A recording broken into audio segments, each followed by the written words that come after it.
live here with Professor Peter Klein. In my opinion, the world's foremost expert on entrepreneurship. You may know him from his work with the Mises Institute, and I'm going to give you a little bit of more of a background on Professor Klein. Peter Klein is the Executive Director and Carl Menger Research Fellow of the Mises Institute and Associate Professor in the Division of Applied Social Sciences at the University of Missouri. And here's the most important part. At Missouri, he also directs the McQuinn Center for Entrepreneurial Leadership, and he holds adjunct faculty positions with the Truman School of Public Affairs and the Norwegian School of Economics. So Peter is, in my opinion, the world's leader in how entrepreneurs interact with the economy and help advance our standard of living. Is that fair to say, Peter? Oh, well, it's fair to say that entrepreneurs are critical to advancing the standard of living and making our economy go. I personally am very happy with your kind words in the introduction, but some other people might have a different view. Well, I've been a huge Austrian economics fan for quite some time, ever since my 2 terms at George Mason University, where I first learned about Austrian economics back in the year 2000, if I can remember back that far. And yours was a name that I read about and learned about for all those years. And so it's a privilege and an honor to be speaking with you, and I really appreciate you joining us today. Well, thank you, Justin. That's very kind. It's funny that you mentioned your econ background.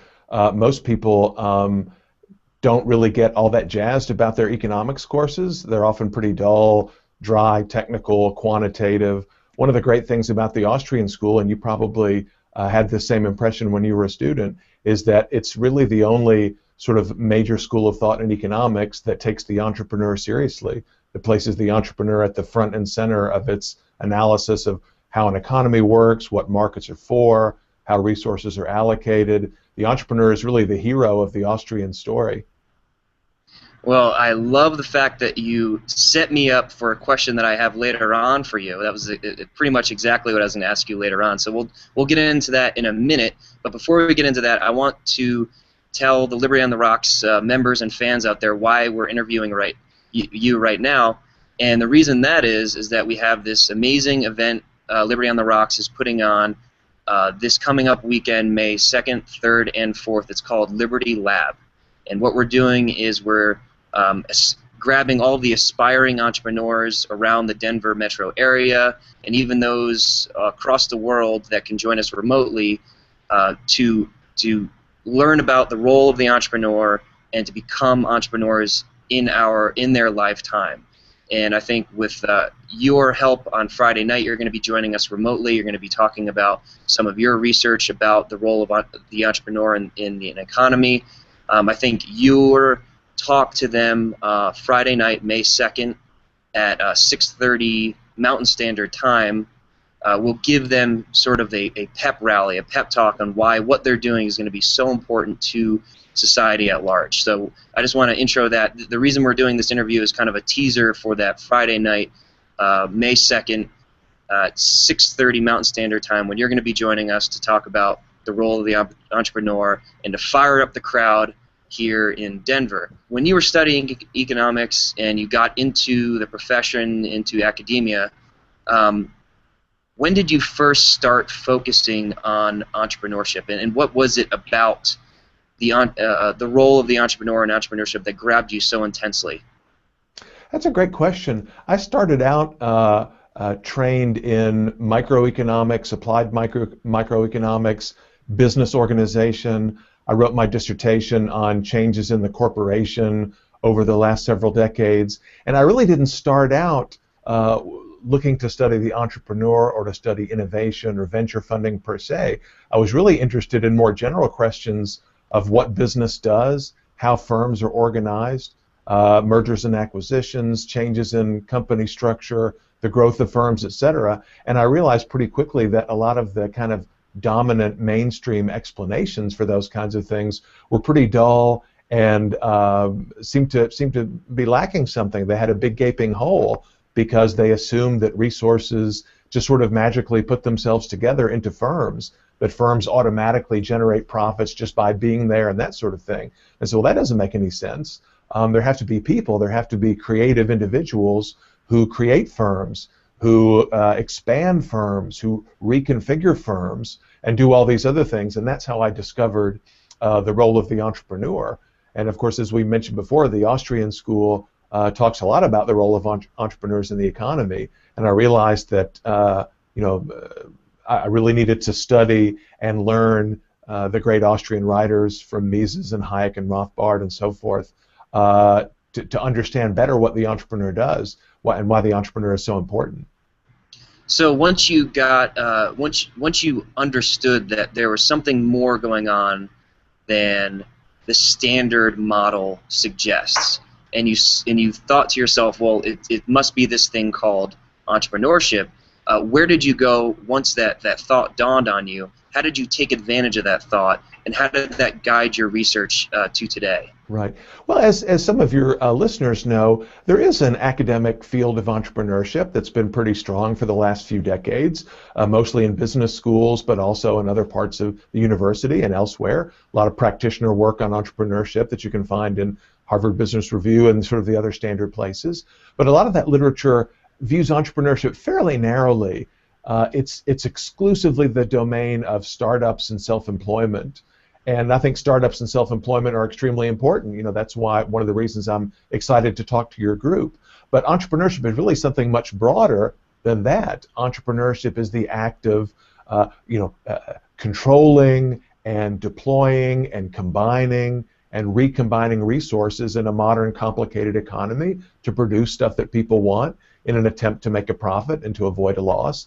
And so I think the modern entrepreneurship literature, the sort of mainstream entrepreneurship literature, while interesting, really doesn't give the entrepreneur all of the credit that the entrepreneur deserves. And so, I certainly have enjoyed studying and have contributed to some of that more mainstream literature. But I think everybody in the economy, whether they're involved in starting a business or not, needs to understand what the entrepreneur does, what's the entrepreneur's role in the economy and society at large, and how important it is that we have an environment, a legal environment, political environment, cultural environment that allows entrepreneurship to thrive. What is it about the Austrian School of Economics that allows for it to appreciate the entrepreneur and entrepreneurship in a unique way that a lot of other schools just completely miss? What do you think it is about the School of Austrian Economics that allows it to do that? Yeah, I mean, while Austrian economics is very logical and precise, and technical in a sense, it's a very humanistic approach to studying the economy. It places the individual human being, the thinking, acting, creating, deciding, judging human being at the center. Most approaches to economics in the mainstream are more like engineering, right? They start with highly artificial, abstract, quantitative models of economic activity in which there really isn't any human choice, there isn't any human creativity, there's not much human role whatsoever. Just to give you one example, there's a book that has recently come out that is sort of all the rage among economists and pundits in the last few weeks by a French scholar named Thomas Piketty about income inequality. And his basic story is that the rate of return to invested capital has been going up faster than the rate of economic growth of the economy as a whole. Capital is getting too large a share of the pie, and that's exacerbating inequality and causing all these problems. Without going into the details of the book, kind of the heart of his explanation, his understanding of how the world works, is that capital automatically reproduces itself, right? That the capital in the economy sort of automatically generates this return, so-called unearned income, as the tax code calls it, right, that goes to entrepreneurs and capitalists, whether they do anything or not.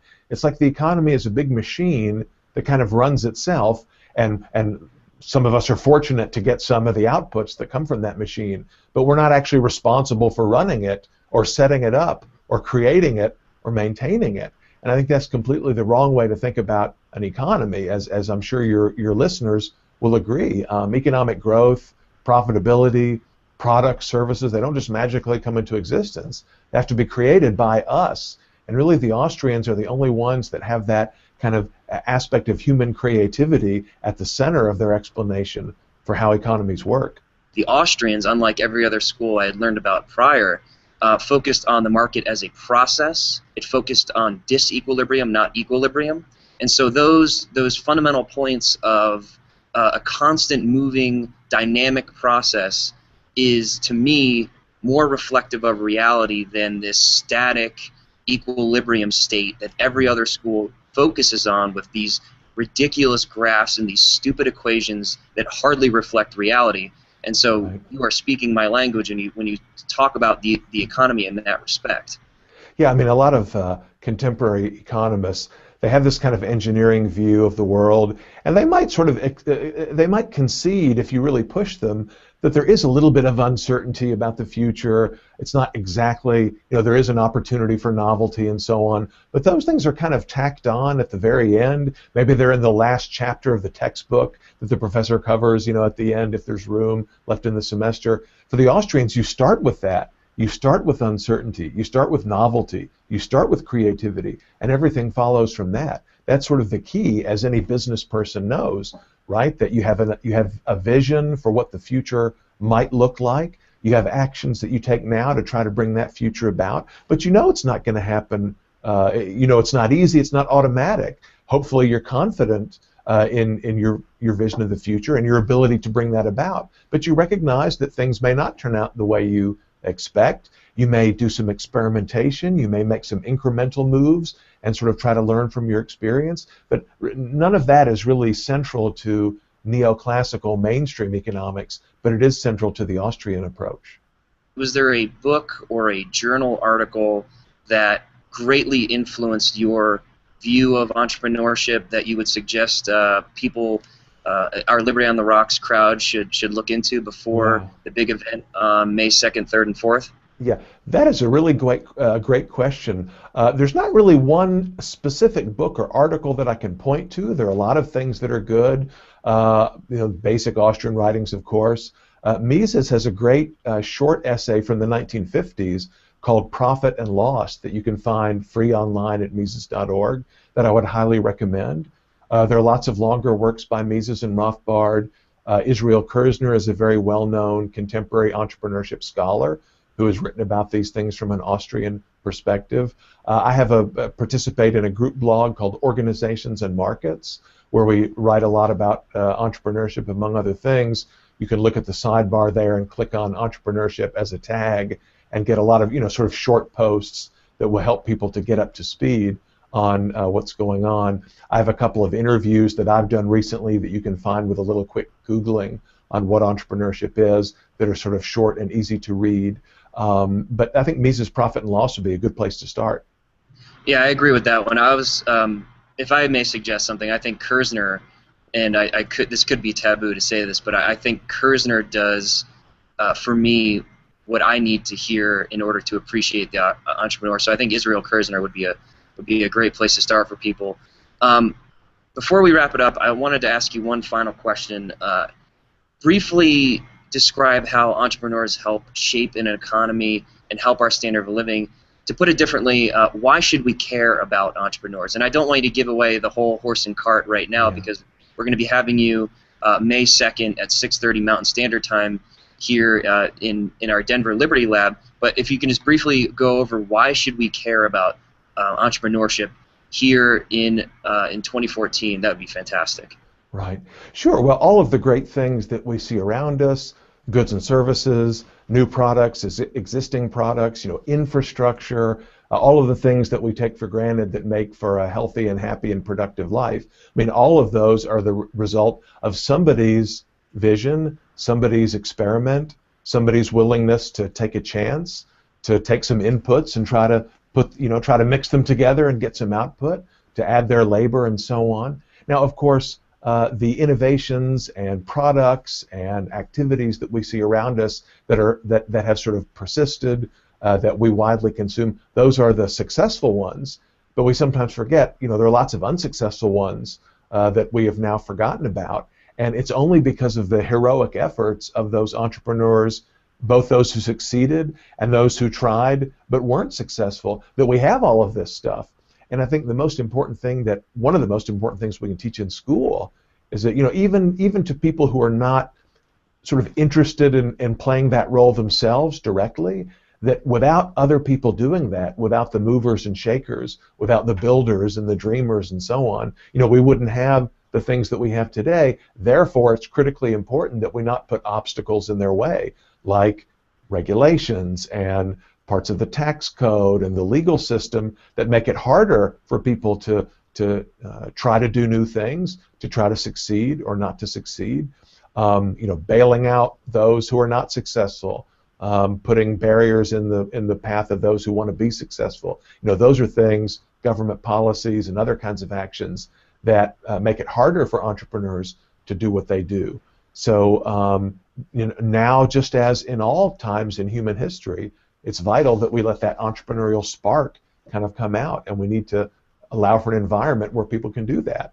And so most of your listeners are familiar with sort of free market economic policies, and the reason that they're so important is not just because they seem fair and because we like them and they're transparent and so on, but because without them you don't have entrepreneurship, you don't have successful entrepreneurship, and then where would we be today?